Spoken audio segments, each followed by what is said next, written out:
going on, everybody? Good morning and welcome back to Beat the Bell presented by Kane Capital. What a week it has been in the markets. We have rallied from the ES early morning low on Sunday about 140 points to where we're currently sitting at today. And I don't think that we've put in a single red 4-hour candle, or at least a candle that has taken out or closed below the previous 4-hour low. This has been one of the strongest trends that we have seen all year long. It has provided some of the greatest trading that we've seen all year long.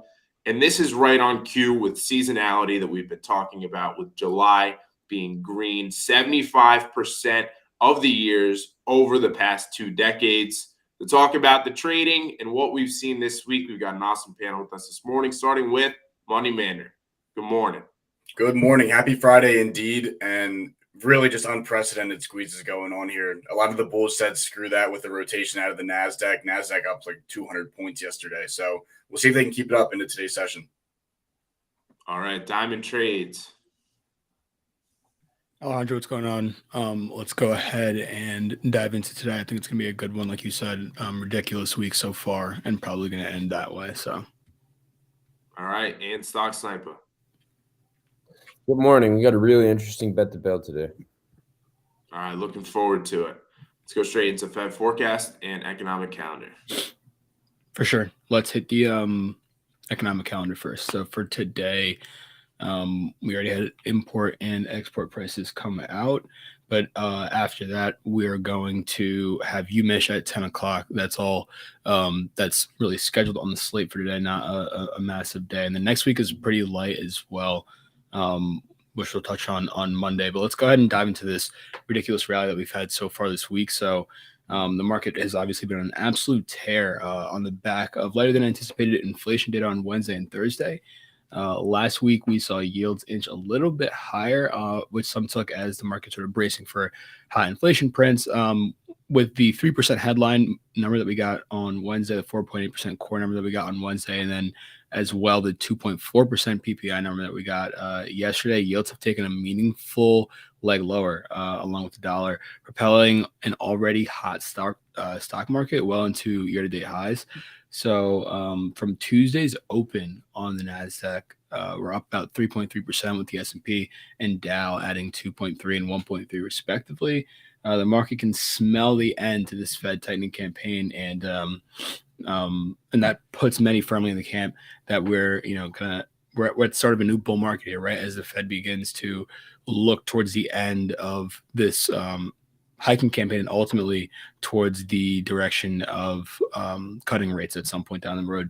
We don't know when. Some notable movers from yesterday. So yesterday was probably the strongest part of this rally. Some notable movers from yesterday. We had NVIDIA up 4.7%, Google breaking out of their daily chart up 4.7 as well, and Coin up 24%.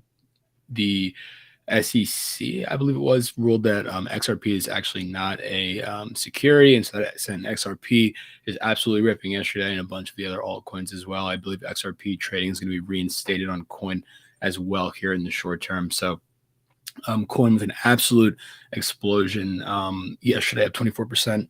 And they're up again here in pre-market, so we'll have to see if they can hold their gains there. But what does all of this inflation news that we got this week mean for the Fed?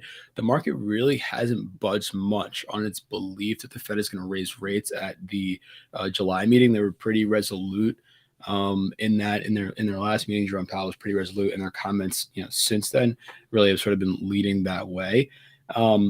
But the probabilities for the September meeting have shifted vastly in the favor of no hike. So following an assumed hike in July, the probability of the Fed funds rate being 525 to 550 bips in September is now 81.4%, up from 58.3% this time last month. So the market again is calling the top on rates here. We'll have to see if the third time is the charm. Mander, what do you got? Yeah, so if we want to add some fuel to this fire, also XRP did get added back to Coinbase. I was checking in on that. It actually added 20 billion in market cap in the first hour after the hearing, which is pretty incredible. But adding more fuel to the fire, JP Morgan setting off earnings season, sizzling hot this morning with another record quarter after just acquiring First Republic last quarter. So reported a double beat on estimates this morning. what do we have here? Record profits jumping 67% year over year to $14.47 billion or $4.75 per share, well above estimates.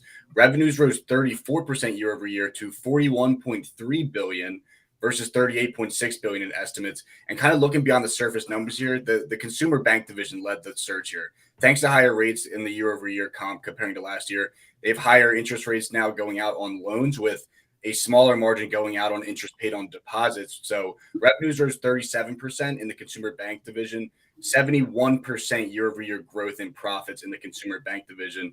Really thanks to the resolute consumer here. Net interest income and or the interest revenues received on loans minus the interest paid out on deposits made up 21 billion of the 41 billion in total revenue. So almost half of their entire revenues came from the difference between interest brought in versus interest paid out.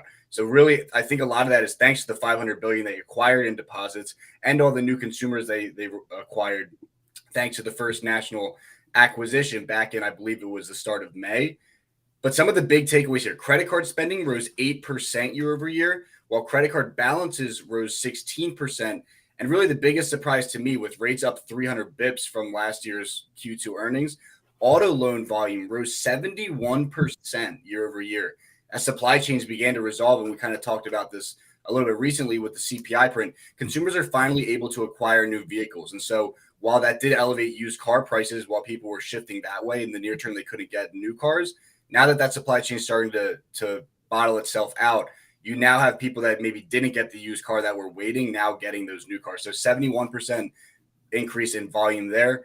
IB numbers, investment banking, stayed rather flat on the year. IPO and acquisition market is still, pretty barren and dry in the gutter here. And trading revenue actually fell 10% year over year, with JP Morgan's equity desk posting 20% down in year over year comps. The worst numbers across the board came off the equities desk over there at JP Morgan. But regardless to say, I think JP Morgan really made the most with that 50 billion increase in deposits and set the bar extremely high for the rest of the banks moving forward here. But I think that 8% rise in credit card, people are taking out new loans. They really, kind of shined a light here on the strong consumer to start earnings season. I think this bodes well for the rest. Yeah, I'm definitely I love it when we have this like first Friday, because it's usually like the one Friday we'll have all the massive banks and they'll all report, and then we get the weekend and just sort of mull it over, and a lot of people will take what happens today and sort of just prescribe it for the rest of earnings season when we really have so many more companies to report. So it'll be interesting to see what the narrative is this weekend, and then how the companies come out and report next week. But that'll do it for us here at Fed Forecast. We will pass it back to Alejandro. All right. So it's been a few days since we talked about the system, so let's quickly cover it.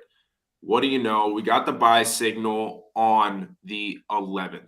All right. And since then, we have obviously rallied quite a bit. So the picture is extremely clear at this point. Bulls are in full control above 50 SMA on both the 30-minute and the 1 hour.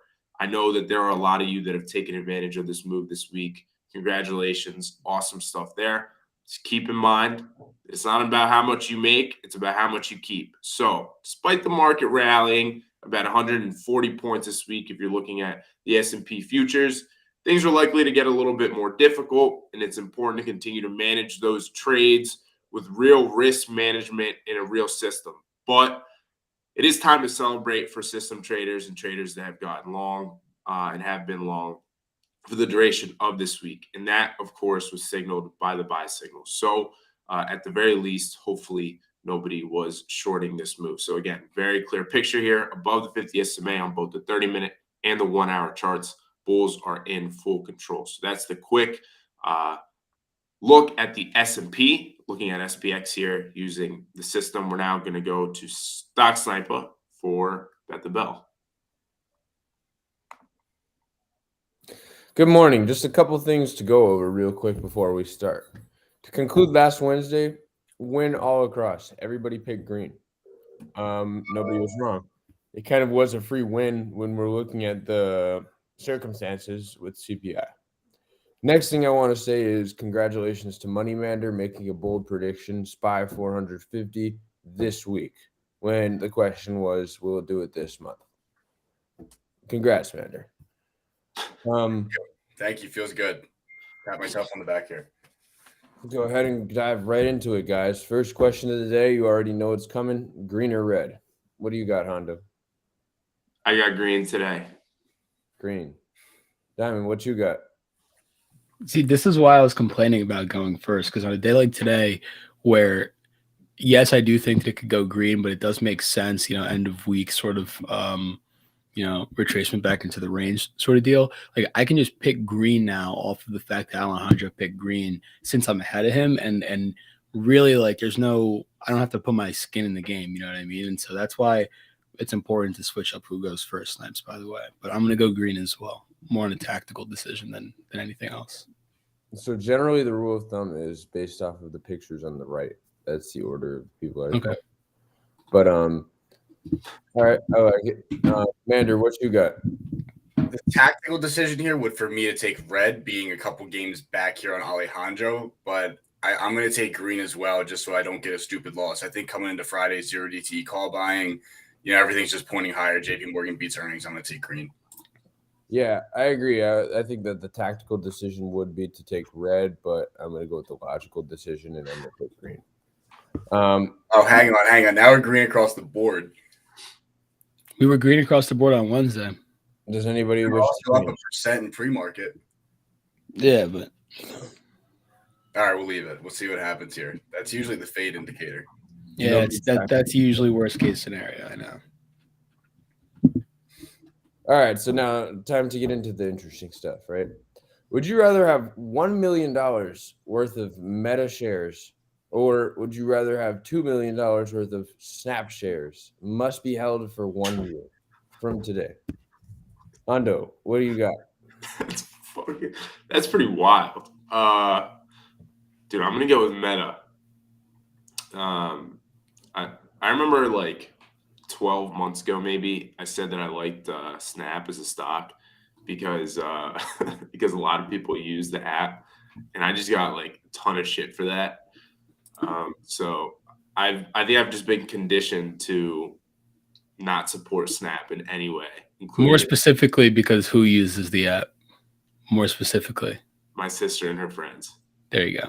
Yeah. So I There you definitely caught some slack for that. Although, I mean, whatever. It's not that bad of a reason. Yeah, not a big deal. No. It's not a big deal. Whatever. But definitely Meta, man. Meta. All right, I could respect that answer. Mander, what you got? Given the circumstances, Meta is obviously the better company here, but seeing where Snap is trading off of highs and I'm getting twice the dollar worth amount, I'm going to take Snap here. Things are only trading at $13 right now after a high of 83 and a low of 73. So, either we set new lows on the name and I break even at $1 million that I would have had of Meta, or, it really gets a squeeze here like these names have been having. I think Give me the Snap. I think 6.5 is very feasible for Snap. I'm not gonna lie. I want to interrupt here before we go to Diamond. Yesterday's question, or on Wednesday's question, right? We were deciding between, what was it, $1 million cash or $3 million in coin that you have to hold for a year. Yes. Guess how much we would have made yesterday? $750,000. Nope, it would have been more. I think by the close it would have been more insane. I did the math with Mander when we were on Voice, actually, and it was 750,000 when Coinbase was at like 95 or 96 or something like that. Am I crazy, Mander? What was it? I mean, yeah, no, because the stock on Wednesday was trading at 83. Well, I just did 25%. Yeah, it would have been stupid money. But yeah, that would have been a good start. Mm-hmm. Or you could have almost the entire million, the entire other option. All right, anyways. Mm-hmm. Yeah, that's a Lambo, dude. Diamond, what you got? $1 million worth of Meta or $2 million worth of Snap? Must be held for 1 year. This is actually a really tough question. I'm gonna go with Snap as well, Mander. It's like kind of counterintuitive, I guess. But like you would, let's say Snap went up 5% and Meta doubled, you'd have more money in Right. Snap. Like that's a tough comparison. You need Meta to like Well, you'd have 5% more. The thing's also in the gutter. I mean, it's been everyone's famous last words, longing out of the hole here. But like, how much worse can it get? Yeah, I mean, yeah. I think it's just like the whole double thing is what makes it difficult for me. Like you have a 2x head start. Yep. All right, so I'm going to dive into my final question for the day. And now I forgot to write one key part to this question in the question. But the question is, will XRP break $1? And the part that I wanted to have in there is in July. Within this month, within the next couple of weeks, will XRP break $1? At one point, we did see it shoot all the way up to 95 cents, immediately got shot down. Only held 95 cents for about 2 seconds or so, if I'm not mistaken. We have seen, obviously, pretty good news and catalysts coming in with XRP, and we have seen it absolutely ripping. XRP is up about 70% in the last 24 hours. But I'm going to have to go ahead and ask Hondo. Will XRP break $1 by the end of July? I'm gonna say no. I don't know. Again, I've been kind of conditioned to just believe that these like random crypto shit coins are just like the devil, like in the market. I mean, these things are just like scary to even look at. And now, anytime I see one of these coins absolutely exploding, I just assume that it's going to fall off of a cliff. I didn't see that it ran to 95 cents, as you said. Assuming that dollar level is extreme resistance, also major psych. But no, I don't think that it can clear a dollar. Normally, this is like, I don't know, man. With these small, as you guys know, like I'm bullish. Most of the time, I'm bullish when these questions are presented. But these it's basically like a penny stock, right? So you got to be super careful. Mm-hmm. Yep. Mander, what you got? I think it breaks. I don't know if it holds, but I will take the break on $1. And I will say XRP isn't like I'm on Coinbase here. It's not like a PayPay coin or Shiba Inu. Like it's a top 5 by market cap. It's a legitimate coin, but it hasn't been able to be traded thanks to that, whatever you want to call it, like a sanction that was put on it. Whether it was the security, whether it wasn't, they were going through a hearing. And so I think now that is, as a tailwind, it's now able to be traded. I think, people might start to get back into this as the crypto theme stays hot. I see. Are you still holding XRP? Yeah, I don't know where my hard wallet's at though. So that'll be fun. That'll be like when it hits $5, maybe I go and find it. Oh, I was on this thing from 17 cents in 2017, but I don't know where the hard wallet's at. So wow. That's crazy, man. Diamond, what you got? Wait, but what's the timeline? 1 month by the end of July. Yeah, I could see that. I mean, I agree with Mander. The what's it called? The lawsuit thing will become a tailwind for them, and especially if the market continues to squeeze and kind of like Matt talked about when we had him on the pod a couple of weeks ago, how, as the rally continues, people go further out on the risk curve. And you've already started to see that with, sort of other cryptos and just the move out into progressively like riskier things starting to rally. I mean, you even have Mander tweeting about Peloton and shit like that on Twitter. It's crazy. So, yeah, I'll say yes. All right. So another one of Mander's statements was that he thinks it is likely that it breaks, but he is not confident that it holds. Are you agreeing with that too? Yeah. I mean, what's the? I don't really know much about XRP, to be honest. Like, is there like a utility behind it? Is it like? That's my biggest problem. I don't know anything about any of these things. What crypto has any utility yet? They all have their mission statements, but like, all I know is that a year ago, maybe it was like 2 years ago now, my buddy told me to buy Phantom Coin, FTM, put $700 in it. Like 6 months later, I had like $100. It was my position was worth like $100. And I was like, I'm never doing this again. Like, I have no idea what these things do. Like, what it's literally just. I was calling it Phantom because your money just disappears. Like, that's literally it. So no more of these for me. Bitcoin or Ethereum, however, we can talk about. So I actually own Bitcoin, Ethereum. I had like 5 different coins, right? I'm not even trying to dive into all of that bullshit, but like I had all these on my Coinbase. You know, I was just chilling, hanging out with my friends one day, and I get an email from Coinbase saying your password's been reset. And I'm wondering what the hell's going on. And I look down and I'm thinking at first it's just like one of those scam emails, you know, like that they just send the email. But then I open the actual Coinbase app and I'm signed out. Wasn't fun, man. It was not fun. And Coinbase insures up to $25,000. So that does help, but kind of does suck, man. And I've been anti-crypto since then. But that'll wrap it up for Bet the Bell. I'm going to pass it back to Hondo here. That's insane. All right, guys. Last thing we're going to do here is trade of the week with Money Mander. All right, It's time for America's Trade of the Week. Now, here's a guy who knows how to trade stocks. got absolutely cut off. I forgot that was in there. Let's take a look. So I posted this to the Discord on Sunday. This was really my setup of the entire week. I posted this and said, may have found the next 10 bagger. We'll see really where this gets to. But you can see this DraftKings weekly chart. Right where we closed yesterday, we closed right at the very top of this flag that's been consolidating really at previous support for the past 5 weeks. We've been flagging here at all-time high trend line breakout too with the volume shelves. If you take a look on the right, a break above $28, $29 there really sent us into this hollow volume shelf as we started to retrace the disgusting sell we had going back to last year. And so I saw this, I thought it could get squeezy above $30. I went out 5 weeks and I took the 30 calls. I made it so simple for myself.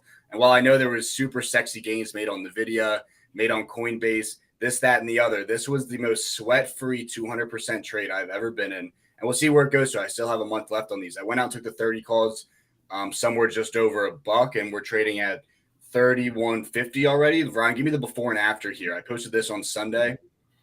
Here's the current chart. Absolute squeeze over that level that I was watching into the hollow volume shelf. I think this thing has a chance to go to 40. So I'm holding on to the risk-free runners now. Would put it at 1,000%. Should we get to $40? Textbook, dude. Textbook. It's awesome when you see a simple chart pattern like that work, a trend line break, a move into a volume gap, and it really can be that simple. The difficult part is just managing the trade. And in this particular situation, you were lucky enough to get that initial move where, as you mentioned, it was stress-free, but was most important, and we talked about this on the podcast, was that you took 6 weeks, or you gave yourself 6 weeks of time, whatever you said. So you went out. So you were willing to kind of let this thing do whatever it wanted for the first couple of weeks in anticipation of the move. And that's the part that a lot of people are missing in their trading. Everybody can draw the trend lines and everybody can, anticipate what's going to happen next, but the trade management is the most difficult part. So really nice there, and hopefully it continues to rip. Yeah, we'll see. But I saw that consolidation for the past 5 weeks, and it was really impossible for me to say, is it going to break out this week? Is it going to break out next week? So the more volatility you chase, the bigger disadvantage you put yourself at. I knew that the stock was going to go up and break that trend line. Was it going to do it today, next week, 3 weeks? I didn't know. And so I played a little bit closer to the money. I bought some time, and so far, so good. All right. Awesome stuff there. That's going to do it, guys, for this morning's episode. That's going to do it for this week of Beat the Bell. Hopefully you guys have had an awesome trading week. It's been an absolute ripper. We'll be trading live today, as we do every day in the King Capital Discord. You can scan the QR on the screen or go to kane-capital.com to join us. We'll see you guys in the Discord. Have a great rest of your day and have an even better weekend. We'll catch you guys on Monday morning at 8:30 a.m. Eastern Time.